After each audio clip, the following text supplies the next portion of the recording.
മണ്ണ് വാരി കളിക്കുന്നില്ല, കുഞ്ഞു വായിലേക്ക് മണ്ണെടുത്ത് തിന്നതാണ്. അതിനിടെ കല്ല് കുടുങ്ങിയാണ് മരിച്ചെന്നാണ്. നിങ്ങളെ കുട്ടികള് ഈ രീതിയിൽ മണ്ണ് വാരി കഴിക്കുന്നുണ്ട്, അതല്ലെങ്കിൽ ഐസ്, അതുപോലെ തന്നെ റോ ആയിട്ടില്ല, അതായത് പച്ച അരി കഴിക്കുന്നുണ്ട് എന്നുണ്ടെങ്കിൽ അതിന്റെ അർത്ഥം അവർക്ക് അയൺ ഡെഫിഷ്യൻസി HB അവരുടെ ശരീരത്തിൽ കുറഞ്ഞിട്ടുണ്ട് എന്നുള്ളതാണ്. വളരെ പെട്ടെന്ന് തന്നെ അത് സപ്ലിമെന്റ് ചെയ്തിട്ടില്ല എന്നുണ്ടെങ്കിൽ ഈ രീതിയിൽ നിങ്ങളെ കുട്ടിക്കും സംഭവിക്കാവുന്നതാണ്. ഇനി അതിന്റെ കൂടെ തന്നെ നമുക്കറിയാം പെയിന്റ് ഒക്കെ പോയിട്ട് ചുരണ്ടി ആ പെയിന്റ് എടുത്ത് കഴിക്കുന്നുണ്ടെന്നുണ്ടെങ്കിൽ അതിന്റെ അർത്ഥം അയൺ ഡെഫിഷ്യൻസി തന്നെയാണ്. പക്ഷെ നമുക്കറിയാം പെയിന്റിൽ ലെഡ് ഉണ്ടായതുകൊണ്ട് തന്നെ അത് വളരെ സിവിയർ ആയിട്ടുള്ള വയറുവേദനയും പോയിസണിങ് ഒക്കെ കുട്ടികൾക്ക് ഉണ്ടാക്കാവുന്നതാണ്.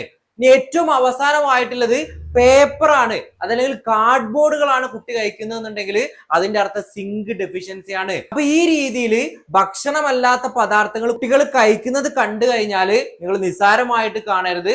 വളരെ കൃത്യമായിട്ടുള്ള ചികിത്സ ചെയ്യുക, അതിന് വേണ്ട ടെസ്റ്റ് ചെയ്യുക. Stay healthy.